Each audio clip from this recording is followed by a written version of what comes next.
Assalamualaikum warahmatullahi wabarakatuh. Untuk pertemuan kali ini, saya akan membahas bagaimana caranya mengisi SPT tahunan orang pribadi. Seperti yang kita tahu, SPT tahunan orang pribadi ini memiliki 3 formulir.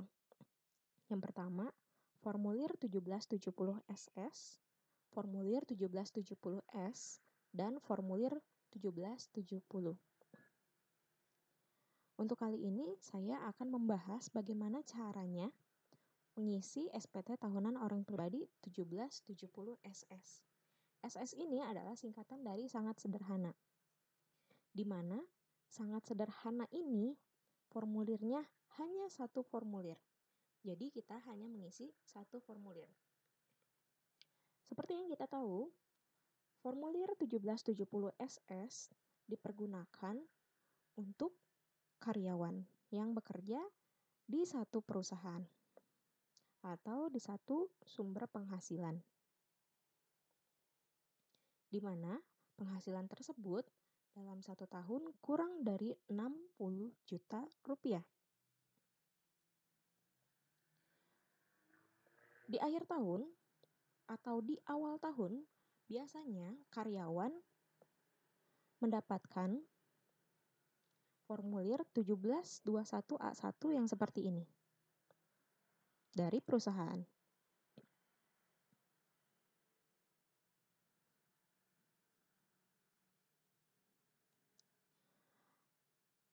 Ketika mendapatkan formulir dari perusahaan yang seperti ini, maka kita perlu melaporkan formulir 1770 SS yang seperti ini. Ini hanya selembar.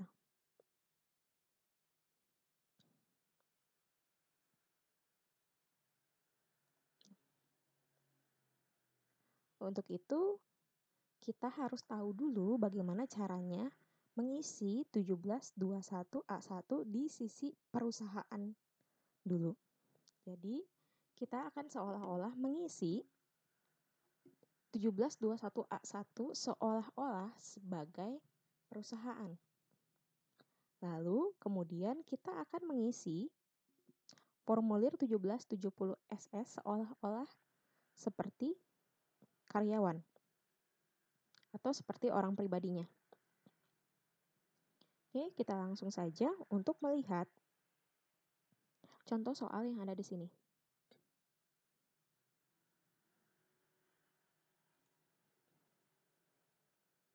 Tahun pajaknya 2016. Perusahaannya PT Mandiri Bangsa. Berarti di sini kita akan seolah-olah sebagai PT Mandiri Bangsa dengan nama direktur Bambang Darmawan. Nah, ini akan dibuat 1721A1 untuk karyawan yang bernama Sumarno. Jadi, perusahaan akan membuat banyak sekali 1721A1 ini untuk semua karyawannya. Untuk semua karyawan tetap. Ingat, tetap. Jadi, kalau misalkan pegawai tidak tetap akan mendapatkan bukti potong yang lain. Atau tidak seperti ini, 1721A1. Tidak seperti ini. Tapi mendapatkan bukti potong karyawan atau pegawai tidak tetap. Kalau ini khusus untuk karyawan tetap. Oke. Oh iya, di sini ada 1721, ada 1721A2. A2 ini untuk siapa? A2 ini adalah untuk PNS, TNI atau Polri, atau pensiunannya. Jadi ini lebih ke pemerintah, sedangkan untuk A1 adalah untuk perusahaan swasta. Oh iya, tadi saya sudah jelaskan bahwa perusahaan akan membuat formulir 1721A1 ini untuk semua karyawan tetap. Kalau karyawan tetapnya ada 100, ada 200, itu kan repot sekali. Nah, di sini ada yang namanya ISPT. Oke.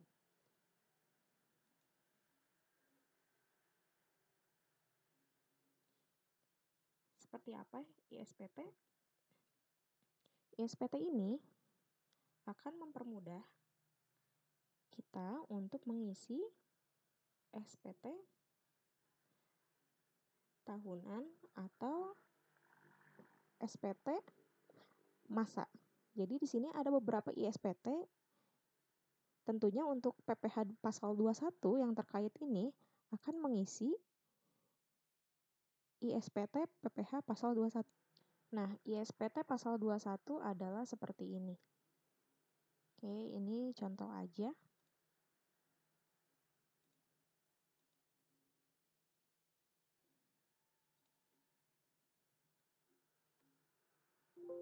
Nah, ini contoh ISPT pasal 21. Nah, kalau misalkan buat baru yang ini, buat baru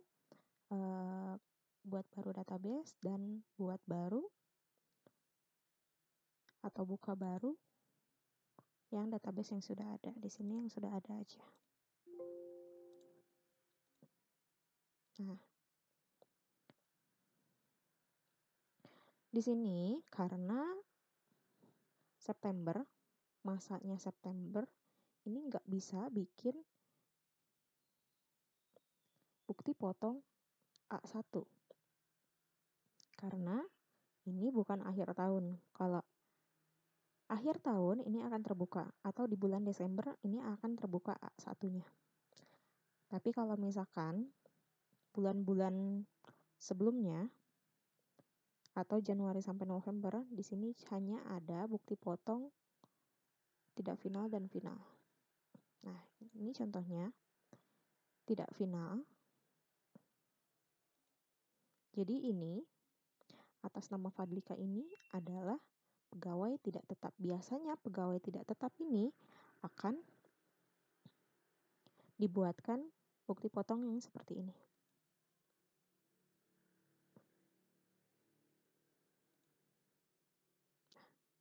Ini bukti potongnya, atau dimasukkannya seperti ini. Oke, kita lihat bukti potongnya.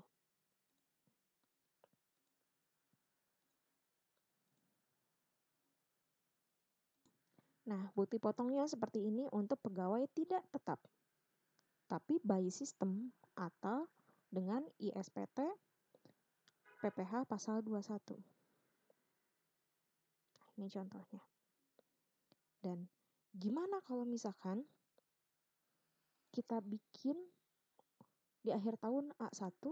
Bisa, tapi di bulan Desember. Nah, nanti kita akan mengisi di sini. Dan isiannya seperti apa? Isiannya sama seperti yang tadi. Di sini. Nah, ini akan kita isi.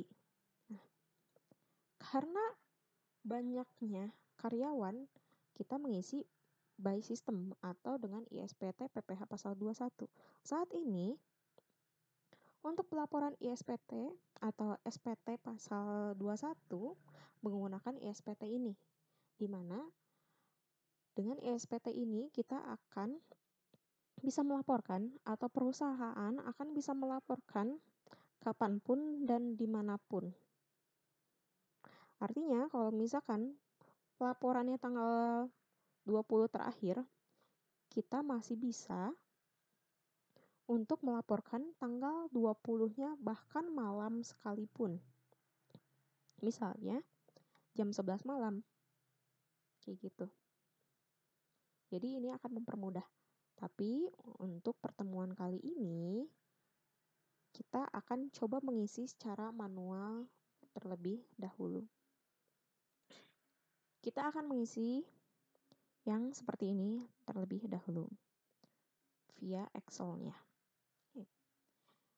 Yang pertama, kita akan mengisi nomornya dulu.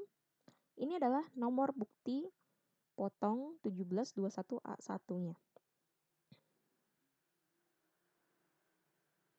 Ini ada nomor bukti potongnya. 12, 16, 001 ini adalah nomor urutnya, 0001 ini. Sedangkan ini adalah tahunnya, tahun 2016. Sedangkan ini adalah bulan terakhir untuk pembuatannya. Kenapa disebut bulan terakhir tahun pembuatannya?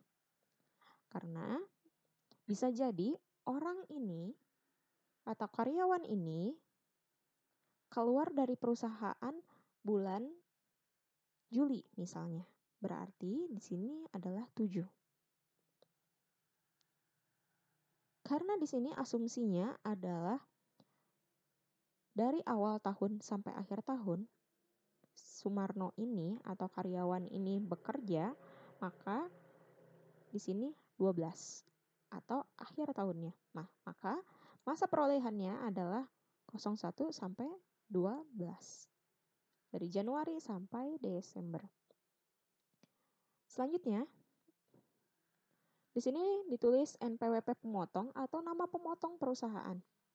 Di sini perusahaannya adalah PT Mandiri Bangsa dengan NPM ini.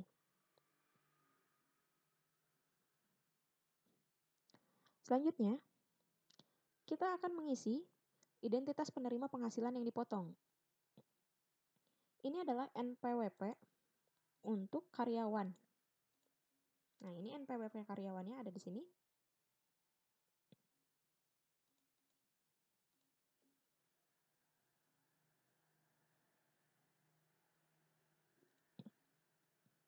Di sini ada NIK atau nomor paspor, di mana kita akan mengisi NIK atau nomor induk kependudukan berdasarkan KTP untuk yang WNI.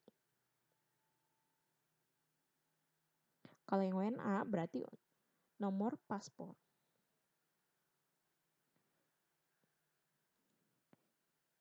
Ini Sumarno dan ini alamat Sumarno. Nah, di sini nggak ada alamatnya, tapi kita asumsikan ada alamatnya aja. Oke, jenis kelaminnya pasti laki-laki di sini. Kalau perempuan namanya Sumarni. Oke, selanjutnya di sini ada status jumlah ketanggungan untuk PTKP. Di sini TK 0. Berarti kita akan mengisi di TK dan kita tinggal masukkan 0. Untuk jabatan di sini jabatannya nggak ada, berarti kita asumsikan aja sebagai staff. Lalu di sini karyawan asing. Kalau karyawan asing ini akan disilang.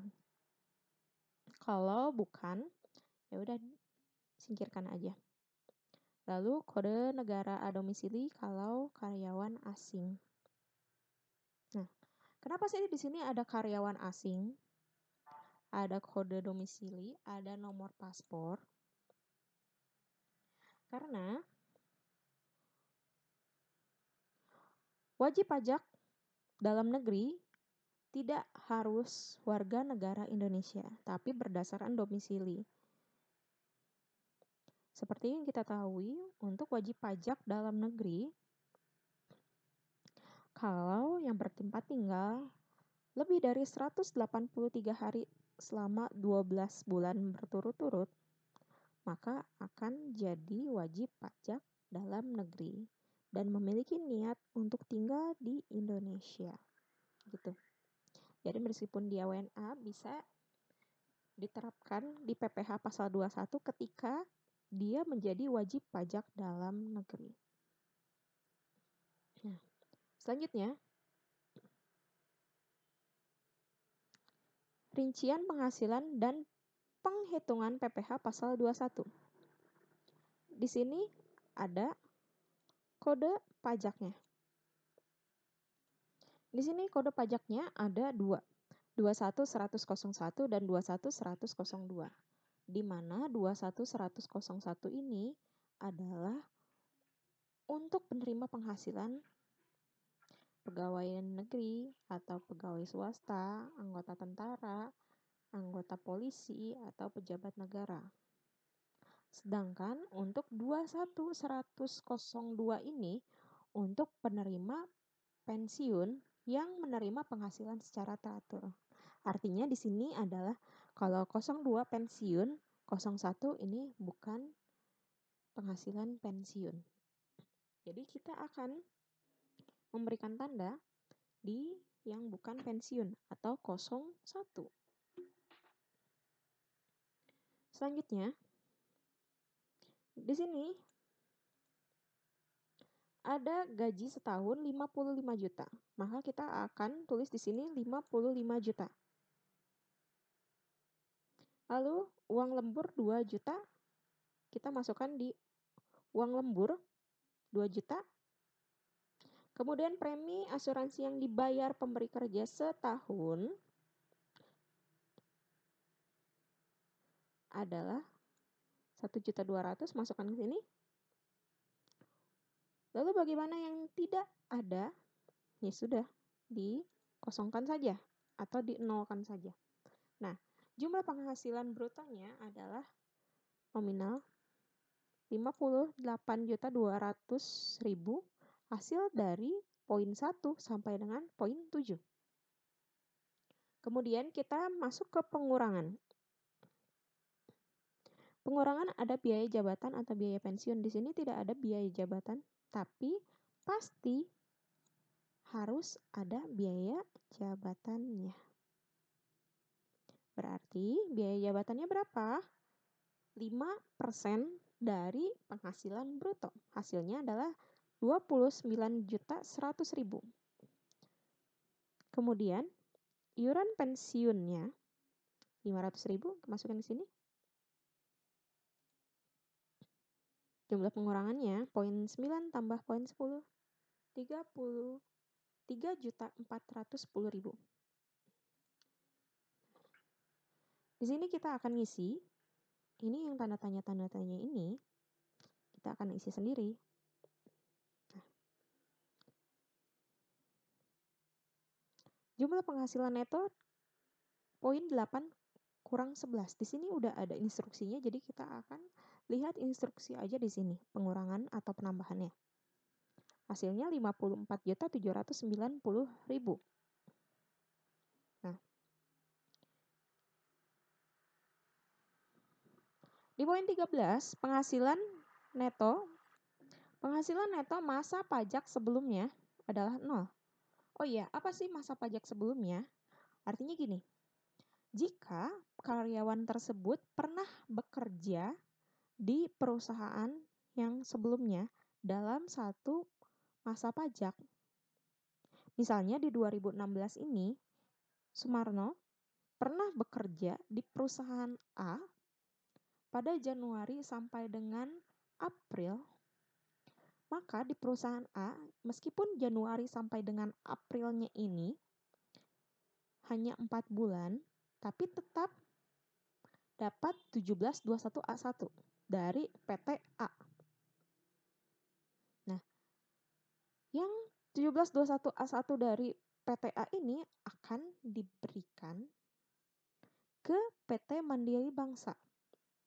Sehingga 1721A1 yang sebelumnya akan diteruskan ke perusahaan selanjutnya. Nah, kalau misalkan terjadi seperti itu, maka penghasilan neto masa pajak sebelumnya di formulir 1721A1 di karyawan A, maka akan ditulis di sini.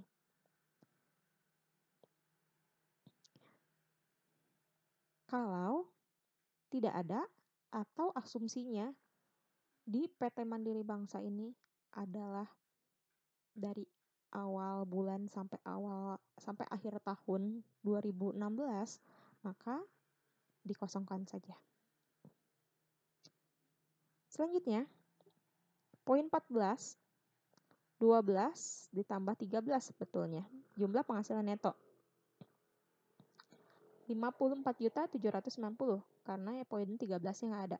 Nah, selanjutnya di poin 15 penghasilan tidak kena pajak atau PTKP-nya 54 juta. Kenapa? Karena tidak kawin tanggungan 0 atau TK 0. Nah, di sini kita akan isi di soalnya 54 juta. Selanjutnya, penghasilan kena pajaknya berapa? 790.000. Dari poin 14 kurang 15. Sini juga bisa diisi. Lalu, di poin 17, penghasilan kena pajak disetahunkan PPh pasal 21-nya adalah 5% dari 790.000. Tarifnya 5% ya. Lalu poin 18, ini masih ada hubungannya sama yang poin 13. Di 1721A1 di PT atau perusahaan sebelumnya. Tapi karena ini tidak ada, berarti kosongkan saja. Poin 19, 39.500. Ini kalau misalkan ditambahin ya, poin 17 dengan 18. Selanjutnya, poin 20 yang telah dipotong dan dilunasi PPh 21-nya 39.500. Jadi ini asumsinya perusahaan sudah membayarkan PPh pasal 21-nya. Jadi kita sebagai karyawan asumsinya adalah hanya melaporkan saja. Terakhir, ini adalah NPWP dari direkturnya atau yang diberikan kuasa untuk menandatangani pajak. Segala jenis pajak.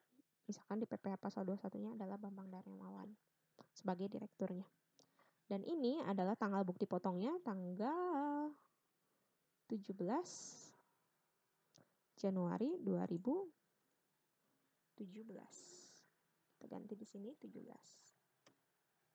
Nah, di sini ditandatangan dan di stempel. Selanjutnya, kita akan seolah-olah menjadi karyawannya yang telah menerima 1721A1-nya. Nah, oke, seperti ini hanya selembar. Nah, oke. Kita akan mengisi tahun pajaknya dulu. Di sini tahun pajaknya adalah 2016. Berarti kita tulis 2016. Lalu ini NPWP-nya. NPWP-nya 25 1.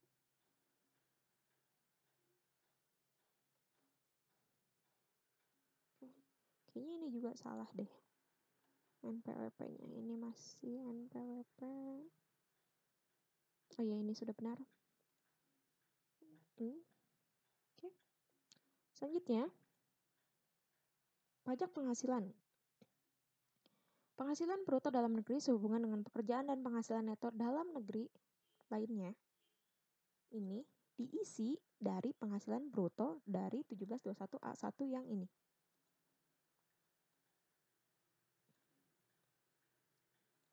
Lalu kita move ke poin 2. Pengurangan. Pengurangannya adalah berdasarkan dari yang ini. Jumlah pengurangan. Dipindah saja. Selanjutnya, penghasilan tidak kena pajak, tidak kawin 0, 54 juta. Lalu penghasilan tidak kena pajaknya poin 1, kurang poin 2, dan kurang poin 3. Lalu pajak penghasilan terutangnya adalah poin 4 dikali tarifnya.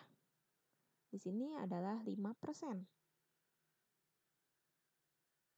Lalu poin 6, pajak penghasilan yang telah dipotong pihak lain adalah ini. Yang paling akhir banget, poin 20. Nah, karena ini sama, jadi yang poin 7 kosongkan saja. Tapi kalau misalkan pajak penghasilan terutangnya adalah 50.000, sedangkan yang dipotong 39.500, maka akan harus membayar lagi sisanya 10.500. Maka kita akan silang di A, 7A. Kalau sebaliknya atau lebih bayar, kita akan silang di B, lebih potong. Selanjutnya penghasilan yang dikenakan PPh final dan yang dikecualikan dari objek pajak. Di sini PPh final ini biasanya terkait dengan PPh pasal 4 ayat 2. Kalau dapat undian juga boleh masuk sini. Hadiah undian. Nah, kebetulan di sini nggak ada keterangannya. Lalu kita next ke daftar harta dan kewajiban. Di sini kita akan mengisi jumlah keseluruhan harta yang dimiliki pada akhir tahun, 55 juta. Ini keseluruhan kewajiban pada akhir tahun 10 juta. Pertanyaannya di sini, kenapa harus dilampirkan harta dan kewajiban? Logikanya adalah ketika kita punya harta, pasti kita lihat harta tersebut dapatnya dari mana? Dapatnya dari kewajiban atau hutang, atau dari penghasilannya, atau dari kedua-duanya. Nah, artinya kalau misalkan hartanya banyak sekali, tapi penghasilannya hanya mungkin di bawah PTKP, bisa jadi itu didapatkan dari utang. Begitupun sebaliknya, utangnya tidak ada tapi hartanya ada, kemungkinan berasal dari penghasilan. Gimana kalau misalkan hartanya banyak tapi penghasilannya tidak masuk akal dengan utangnya? Artinya utangnya kecil, penghasilannya juga kecil, tapi hartanya banyak. Ini bisa dilihat dari PPh finalnya. Misalnya mungkin dia dapat hadiah undian, atau bisa dilihat dari yang dikecualikan dari objek pajak, misalnya warisan. Ini bisa dilihat dari sini. Tapi kalau misalkan tidak seimbang harta, kewajiban, sama penghasilannya, maka itu akan jadi pertanyaan DJP atau KPP-nya. Dari mana harta tersebut diperoleh. Nah, biasanya harta di sini adalah merujuk ke harta pribadi. Gitu. Lalu di sini yang terakhir, pernyataannya ditandatangani dan ini tanggal pembuatan SPT-nya. Oh iya. Jadi ini kalau sudah selesai, kita bisa store ke kantor pajak terkaitnya atau kantor pajak kita terdaftar. Tapi gimana kalau misalkan kita nggak bisa ke kantor pajaknya, nggak mau antri misalnya, kita bisa menggunakan yang namanya situs DJP online.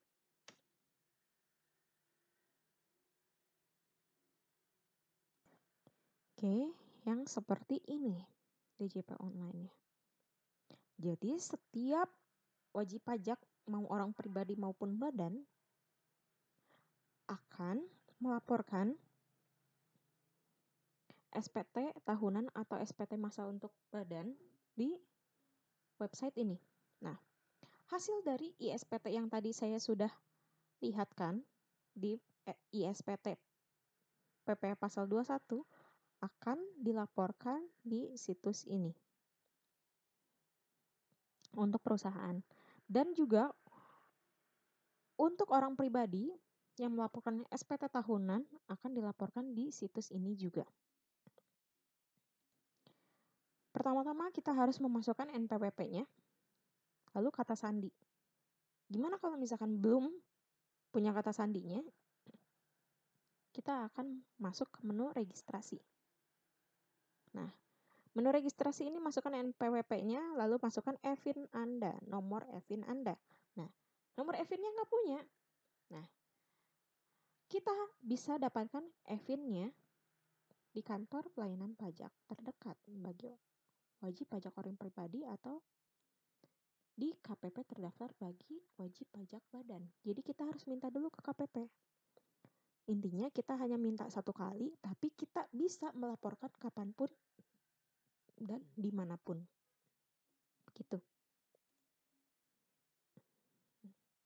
Saya nggak akan menjelaskan gimana caranya melaporkan secara online. Intinya, yang sudah dijelaskan secara manual tersebut itu hampir sama dengan yang ada di online. Jadi, artinya kita harus paham dulu bagaimana cara mengisi manualnya. Lalu, untuk online-nya, itu hampir sama formulirnya. Jadi, kita tinggal masukin saja. Seperti itu. Oh ya, jangan lupa, kalau misalkan akan melaporkan secara online, kita juga harus punya email aktifnya. Di mana setiap kita melaporkan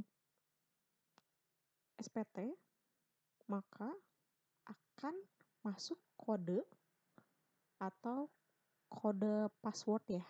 Kode passwordnya itu ke email untuk mengirimkan. Jadi setiap pengiriman online pasti akan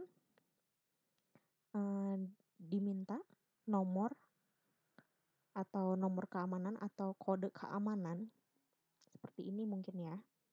Kode keamanan tapi dimasukkan ke email. Jadi kita harus buka emailnya dulu, baru kita bisa lapor. Seperti itu.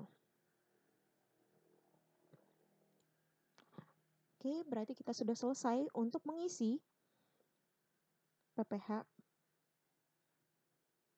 untuk mengisi SPT tahunan orang pribadi 1770 SS. Terima kasih.